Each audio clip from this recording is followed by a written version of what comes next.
प्रभात मित्र news में आपका स्वागत है। बीते शनिवार को अहमदाबाद की साबरमती नदी में कूदकर आयशा नाम की विवाहिता ने सुसाइड कर लिया था। सुसाइड से पहले आयशा ने हंसते हुए एक इमोशनल वीडियो भी बनाया था। सोशल मीडिया में आयशा को न्याय दिलाने की मुहिम छिड़ गई है। वहीं आयशा केस को लेकर अहमदाबाद शहर में मां चैरिटेबल ट्रस्ट की ओर से प्रेस कॉन्फ्रेंस रखी गई थी। आयशा को न्याय दिलाने के लिए जगह जगह आयशा के पोस्टर लगे थे और आरोपी को सजा देने के भी पोस्टर लगाए थे।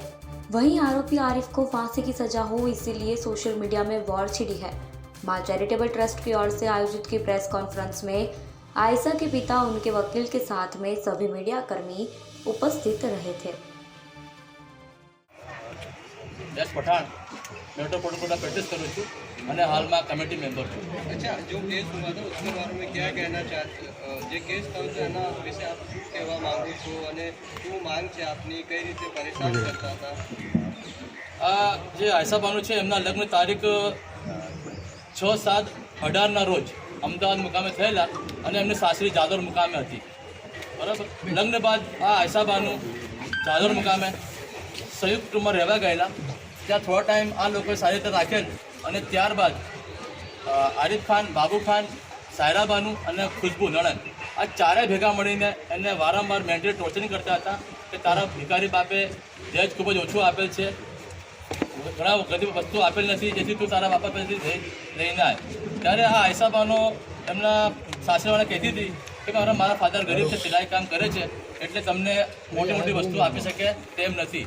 જેથી આ કામના જે ચારે તોમતદારો છે, આરિફ ખાન અને ઘરવાળા, એ આયશાને મેન્ટલી ટોર્ચરિંગ કરતા હતા, હેરેસમેન્ટ કરતા હતા, મારઝૂડ કરતા હતા।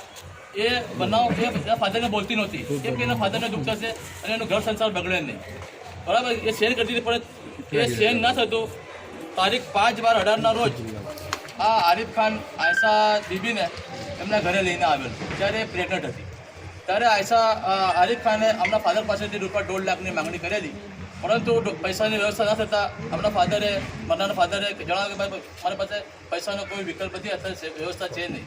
જેથી આયશા સાથે આ આરિફ લડેલો અને આયશાને મનમાં લાગી આવતા એની જે પ્રેગ્નન્સી હતી એમાં બ્લડિંગ થયું હતું અને એને ટ્રીટમેન્ટ કરાવવાની ફરજ પડેલી।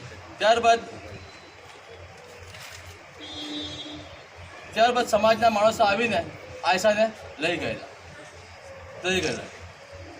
ત્યારે 21/7/19ના રોજ આ આરિફ ખાન આયશાને એમના ઘરે લાવીને મૂકી ગયેલો અને ત્યારે પૈસાની માંગણી કરી ત્યારે પૈસા ના આપતા આ આરિફ ખાન એને મૂકીને પરત જાડો જતો રહ્યો। ત્યારબાદ 26/1/20ના રોજ આ આરિફ ખાન ફરી આમના ઘરે તેડવા આવેલો અને આના ફાધરને જણાવ્યું કે ભાઈ હું તમારી બેબીને લઈ જવા તૈયાર છું, જો તમે મને ₹1.5 લાખ આપતા હો તો। ત્યારે આ લિયાકતભાઈ મજૂરી કામ કરતા હોય પૂછી પાછીને લાવીને અને આમને આરિફ ખાન ₹1.5 લાખ આપેલા અને ત્યારબાદ આ આરિફ ખાન એમની બેબીને લઈને ત્યાં પાછો જતો ગયો જાદોરમાં। ત્યારબાદથી આ લોકો જે 4 જણા છે સાસરીવાળા એમને મેન્ટલી હેરેસમેન્ટ કરતા હતા અને મારઝૂડ કરતા હતા। ત્યારબાદ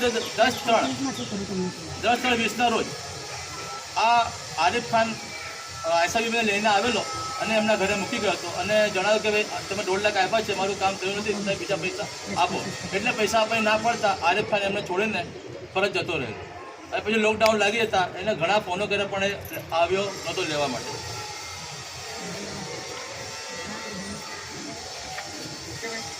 6/20ના રોજ લોકડાઉન પછી આ આરિફ ખાનના જે ફાધર છે બાબુ ખાન, એમણે આના ફાધરનો ફોન કરેલો કે ભાઈ અમે તેડવા માટે આવીએ છીએ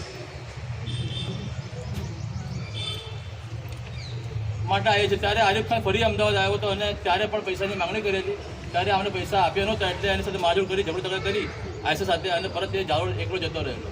ત્યારબાદ અમે ઘણી રાહ જોઈ પણ એ લોકો કોઈ રેમડી એપ્રોચ રાખ્યો નહીં તેડવા માટેનો, એટલે કંટાળીને આયશા બીબી અને આમના ફાધરે તારીખ 21/8/20ના રોજ મેટ્રોપોલિટન સ્ટેશનમાં 498 વગેરે વગેરેની ફરિયાદ કરેલી, જેમાં આરિફ ખાન, બાબુ ખાન, સાયરા બાનુ અને ખુશ્બુ આ ચારે ઉપર 498ની ફરિયાદ કરેલી, જેમાં પોલીસે આ ચારેને અટક કરી નામદાર કોર્ટમાં રજૂ કરી બેલ આઉટ કરેલા અને જે કેસ હાલ કોર્ટમાં પેન્ડિંગ છે। ત્યારબાદ આયશા બીબીએ મેટ્રો કોર્ટ 19 નંબરમાં ડોમેસ્ટિક વાયલન્સ એકનો કેસ કરેલો 32-35 નંબરથી, જે હાલ કોર્ટમાં પેન્ડિંગ છે. બરાબર. હવે જે આ બનાવ બન્યો છે આજે તારીખે, એ તારીખે આયશાએ એમના પતિને ફોન કરેલો અને 73 મિનિટ સુધી વાત કરેલી. હવે એ વાત શું કરી અમને ખબર નહીં, પણ એ વાતમાં આયશાને લાગી આવતા અને એ વાતમાં એમને એવું જણાવેલું કે જો તું મને આઝાદ કરી દે અને તું તારે સુસાઇડ કરવો તો તું સુસાઇડ કર અને મને વિડીયો મોકલી દેજે. એટલે આયશાને મનમાં લાગી આવતા આયશાએ વિડીયો બનાવી, વિડીયો એને મોકલ્યો. એના ફાધરે એને ઘણી રિક્વેસ્ટ કરી કે તું પાછી આવી જા, પણ એ પાછી આવી નહીં અને એને એમ કીધું કે મેં વિડીયો મોકલી દીધો છે, એટલે હવે હું આત્મહત્યા કરી છે અને કૂદી ગઈ. એના પછી એને ખબર પડતા, આરિફ ખાનને ખબર પડતા કે મરી ગઈ છે, ત્યારે એને વોટ્સઅપ પર ચેટિંગ કર્યું કે જે ચલા ગયા ઉસકો ઇમ્પોર્ટન્ટ મત દો, જો જિંદા ઉસકો ઇમ્પોર્ટન્ટ દો. અને મારી સરકારને એટલી રિક્વેસ્ટ છે કે આવા ગુનેગારોને પકડી મંગાવે, તાત્કાલિક પકડી મંગાવે અને એને નામદાર કોર્ટ સમક્ષ રજૂ કરે અને ફાस्ट ट्रैक कोर्ट केस है, तात्कालिक मैक्सिमम सजा करे. अनवर खान बाबू खान पटेल के साथ में अहमदाबाद में हुई थी. आरिफ खान बराबर शादी हुई थी. शादी के बाद ससुराल में झालर मुकाम पे ले गए थे. वहाँ पे आयशा बीबी को ससुराल वाले मारझूड़ करते थे और दहेज की मांग करते थे, मगर उसने उसके पिताश्री को इसके लिए बताया कि उसके पिताश्री गरीब थे और दहेज की मांगनी संतोष सकते नहीं थे. तारीख 5/12/18 के रोज़ आरिफ खान अहमदाबाद में आया था और उसने कहा कि मुझे 1.5 लाख की ज़रूरत है. इनने ना बोला. जब आयशा बीबी प्रेग्नेंट थी, इनने ना बोला पैसे नहीं है, तो आयशा बीबी से झगड़ा करके और वो चला गया. उसका दुख लेके आयशा बीबी को मिसकैरेज हुआ और उसको क्रेटन कराना पड़ा. उसके बाद समाज के लोग आए और आयशा बीबी को आके ले गए. तारीख 21/7/19 के रोज़ आरिफ खान फिर अहमदाबाद में आया और उसको आके छोड़ कर चला गया. फिर 26/1/20 के रोज़ आरिफ खान फिर आया और लियाकत भाई से बोला कि मुझे 1.5 लाख की ज़रूरत है. इनने बोला 1.5 लाख अभी है, तो फिर झगड़ा तगड़ा करने लगा. फिर ने लोगों से उधार पैसे लेके उसको 1.5 लाख रुपए दिए. उसके बाद वो आयशा बीबी को लेके वापस रवाना हो गया जादौर. उसके बाद भी वहाँ लोग उसको मारझूड़ करते थे. फिर छेल्ले 10/3/2020 के रोज़ वो वापस छोड़ने आया आयशा बीबी को और बोला कि मेरे को पैसे की ज़रूरत है. इतने पैसे देने का ना बोला तो उसको अकेले छोड़ के चला गया. फिर 20/6/20 के रोज़ बाबू खान का फ़ोन आया कि भाई मेरा छोकरा लेने आ रहा है. तो इनने उसको बुलाया. वो आया और उससे फिर वापस 1.5 लाख की मांगनी करी, पैसे की मांगनी करी. इनने पैसे देने का ना बोला तो छोड़ के चला गया. उसके बाद इनने बहुत कॉम्प्रोमाइज़ की बात करी, कि इन्होंने कॉम्प्रोमाइज़ करने की ना बोली. तो तारीख 21/8/20 के रोज़ वाटर पुलिस स्टेशन के अंदर 498 वगैरह की फरियाद करी और वो चारों को अरेस्ट करा पुलिस ने और कोर्ट में रजू करके उनको बेल आउट किया और वो भी केस पेंडिंग. उसके बाद आयशा बीबी ने 3/9/20 के रोज़ अहमदाबाद की मेट्रोपॉलिटन कोर्ट के अंदर डोमेस्टिक वायलेंस का केस करा 32/35/20 से. वो अभी कोर्ट में पेंडिंग है. हमारी सरकार से ये मांग है कि ऐसे गुनहगार को तात्कालिक पकड़ के कोर्ट के सामने रजू करें और फास्ट ट्रैक कोर्ट में केस चला के उसको मैक्सिमम सजा करें.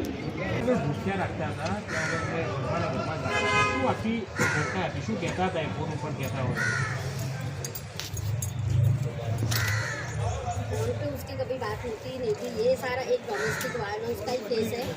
इन लोगों को सिर्फ पैसों का ही इनको था. અને જે આરિફ ખાન છે એની ઓલરેડી એક ત્યાં ગર્લફ્રેન્ડ બી છે. એના પ્રેશરમાં એની સામે જ આની સામે વાત કરતો હતો. આરિફ ખાન એની પત્નીની સામે જ એની ફ્રેન્ડ સાથે વાત કરતો હતો અને કહેતો હતો કે હું આને જ લાવવાનો છું, તો ખાલી ટેમ્પરરી છે મારી પાસે, ડિસ્પેરિટી. આયશાએ જેમ વિડીયોમાં કહ્યું હતું કે એક તરફો પ્રેમ હતો એ તો આરિફ એવું માગતો હતો કે આનું તલાક આપી દેવાનો, એની કોઈ ગર્લફ્રેન્ડ જેની સાથે. આરિફનો ઇન્ટરેસ્ટ એ જ હતો કે મારે તને રાખવી નથી, તું પુરાણે મારા ઘરે આવી ગઈ છે, બરાબર છે, તું છૂટી થઈ જા અને હું જે હું સેકન્ડ મેરેજ કરી શકું. એટલે એને આયશાને કીધું કે તું મરી જા અને મેં મને વિડીયો મોકલજે, એટલે મેં હું આઝાદ થઈ. એટલે મરતા આત્મહત્યા કરતા પહેલા એને 77 મિનિટ વાત કરી, એના વિશે શું કહેવા માંગશો? એ મેં વાત એ પોલીસ પાસે છે અને એ મોબાઈલ સીઝ થઈને એફએસએલમાં મોકલી.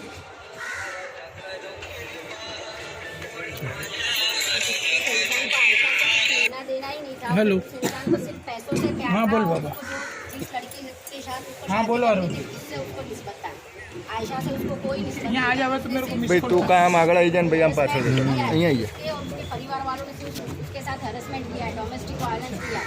हम सिर्फ ये मांग करते हैं उसको इंसाफ दो और वो इंसान को सबक सिखाओ, ऐसा सबक सिखाओ कि आज के बाद कभी कोई दूसरी आयशा ना पैदा हो और कभी कोई लड़की इस तरीके की मौत की चादर ओढ़ के ना सो जाए. और सुना है कि वो मतलब लव मैरिज थे. लव मैरिज रही? लव मैरिज नहीं, कि सगे में है, क्योंकि जो जानते थे पसंद करते थे और उसको अपनी शादी रिलेशन में करा। था तो वो एक दूसरे को देखा होगा था, क्योंकि रिलेशन में ही इनकी शादी हुई है, तो वो अदर कास्ट नहीं, एक ही कास्ट के सगे में है। हाँ, तो पसंद किया था तो परिवार एक दूसरे को पहचानता था, इसलिए शादी करवाई थी। और सायरा बानो, बाबू खान और खुशबू नौनन, ये लोग वो आरिफ को सपोर्ट करते थे और उसकी कानूनी करते थे, उसके से वो उसको मालूम करते थे। આજે અમે અહીંયા જમા થયા એના કારણ એ છે કે સરકાર એક સારી ટીમ પોલીસ ટીમ બનાવે અને ઇન્વેસ્ટિગેશન વ્યવસ્થિત કરે અને એક ફાસ્ટ ટ્રેક કોર્ટમાં આની ટ્રાયલ ચલાવવામાં આવે તાકે આયશાને ન્યાય મળી શકે. અમારી આ માંગ છે. આ બધા બનાવનું કારણ, આ બનાવનું મુખ્ય કારણ એક્સ્ટ્રા મેરિટલ અફેર્સ છે.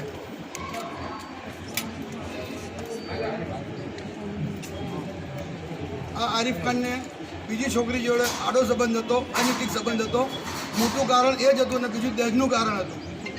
અને એના કારણે આ જે દીકરી આપણી જે આપણો વચ્ચેથી આયશા ગઈ છે એને વારંવાર ટોર્ચરિંગ કરતો હતો, વારંવાર ડિમાન્ડ કરતો હતો અને એને જણાવતો હતો કે ભાઈ હું તું કે ભાઈ સંજોગોમાં અહીંથી તું જા, તું મરી જા, તું બીજી છોકરીનું મારે ઘરમાં લાવું. અને એના માતા પિતા નણંદ એ લોકો પણ એને સહકાર આપતા હતા, એને સપોર્ટ આપતા હતા. પણ એના સાસરીમાંથી બી કોઈ પણ તે પહેલા કઈ દહેજની માંગ કરી હતી, તેનો કોઈ કેસ બનાવ્યું છે? આ દહેજનો કેસ 798 કેસ ઓલરેડી પટોપટોમાં એફઆઈઆર લોન્ચ થયેલી છે અને નામદાર કોર્ટમાં જામીન આપે છે. કેસ પેન્ડિંગ છે હાલના તબક્કે પટોપટ કોર્ટ નંબર 19 में। अगर उस वक्त भी एक्शन लिया गया होता तो आज शायद ये नौबत ना आती। उस लड़की के सपोर्ट में तो पुलिस ने कोई एक्शन नहीं लिया अभी तक? उस वक्त भी कौन सा पर्पस में बात करते एफआईआर लॉन्च जो एफआईआर लॉन्च की थी उसके बारे में बात? एफआईआर लॉन्च की, उसमें पुलिस ने चारों जगह को अरेस्ट करा और उनको कोर्ट पर रजू करा, उनकी जामीन के वक्त अभी बेल आउट और कोर्ट केस में पेंडिंग। हमें हमारे देश की लॉ सिस्टम पर पूरा भरोसा है, लेकिन जो लॉ सिस्टम थोड़ी स्लो है, बस उस पर हमको एतराज़ है, क्योंकि कितने केस पेंडिंग हो जाते हैं, कितने केस पड़े हैं, ऐसे हज़ारों केस। लड़कियां मर जाती है, माँ बाप बूढ़े हो जाते हैं, माँ बाप चले जाते हैं, लेकिन केस का कोई निराकरण नहीं आता है, कोई उसका ना इंसाफ होता है, ना ही कोई उसका जजमेंट आता है। तो बस यही है, अब हमारे देश का लॉ सिस्टम बहुत अच्छा है, सरकार भी बहुत अच्छी है, लेकिन सिर्फ जो ये लॉ का जो सिस्टम है उसको थोड़ा फास्ट करना है, ताकि कभी दूसरी ऐसी सब नौबत ना आए, लड़कियों को तुरंत इंसाफ मिले। आज सरकार खड़ी है, लड़कियों के साथ पूरी तरह से खड़ी है, हर एक बाबत में लड़कियों के साथ खड़ी है, लेकिन सिर्फ सिस्टम थोड़ी स्लो पड़ती है। अच्छा, दूसरी लड़कियों के बारे में इसका क्या मैसेज देना चाहेंगे आप? दूसरी लड़कियों को मैसेज ये देना चाहते हैं कि वन साइड लव मत करो। अगर तुमको तुम्हारा हस्बैंड नहीं गमता, नहीं तुमको चाहता है, तुम्हारे मतलब पेरेंट्स को बोलो और उसका निकाल कर लो, सॉर्ट आउट करो उसमें, और लंबा खींचो मत। पेरेंट्स को भी ये मैसेज देना चाहते हैं कि वो अपने बच्चों के लिए घर वापसी का दरवाज़ा खुला रखें, ताकि कोई ऐसा कोई रास्ता नहीं निकले, क्योंकि कानून पे भरोसा रखें। कानून लड़कियों के साथ रहता है, कानून कायदे पे रहता है, तो कोई भी ऐसा कदम ना उठावे, ये हम दूसरे लोगों को मैसेज दें। और लड़कियों को भी इतनी इंडिपेंडेंट बनाओ कि कभी ये मजबूर ना हो जाए इन लोगों के ऐसे दरिंदों के सामने झुकने के लिए। तो लड़कियों को इंडिपेंडेंट बनाओ, उनको मजबूत बनाओ, मेंटली मजबूत बनाओ, और माँ बाप हमेशा उन लोगों के साथ मेंटली साथ रहे कि हम हैं तुम्हारे साथ। तो उस तरीके से लड़कियों को सपोर्ट दो कि लड़कियाँ कभी कोई ऐसा मजबूरी में ऐसा कोई गलत कदम ना उठाएं। गुजराती न्यूज़ पर उसकी क्लिप भी चल चुकी है।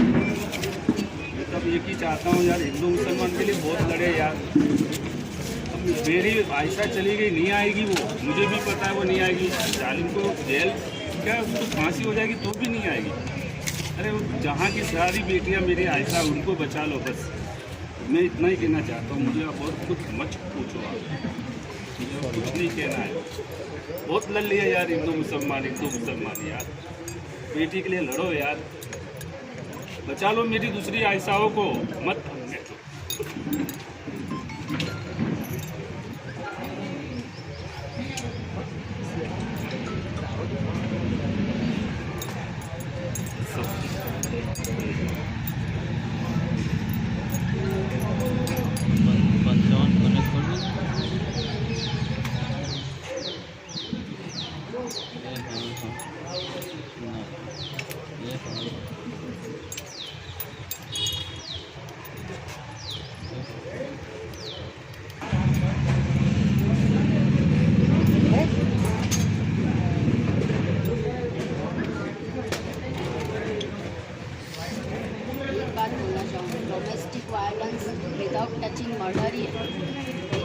का मर्डर ही है डोमेस्टिक वायलेंस।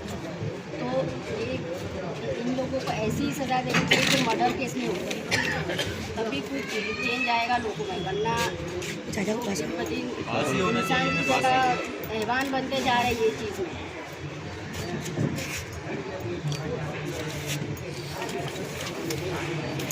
यहाँ की सब कुछ था, इतना पढ़ी लिखी थी, आपने इतना उसको पढ़ाया। इतनी करना चाहती तो प्रोफेसर बनना उसका ख्वाब था। ऐसा मेरी बेटी नहीं, मेरे ख्वाब की ताबीर थी। वो एक मिसाल बनना चाहती थी, सब खत्म हो गया। दूसरी को बचाओ यार, दूसरी को बचाओ, दूसरी मेरी आयशा को बचाओ। कई मरियम है, वो भी आयशा ही है मेरी। हिंदू की मनीषा है, वो भी मेरी भी आयशा है। उन आयशा को बचाओ, बाकी सब छोड़ो और सवाल मत पूछो मेरे से। हाल जाऊँ जब से मेरी बेटी मरी है, बस पता नहीं क्या है, रोज मीडिया वाले रोज क्या करोगे यार।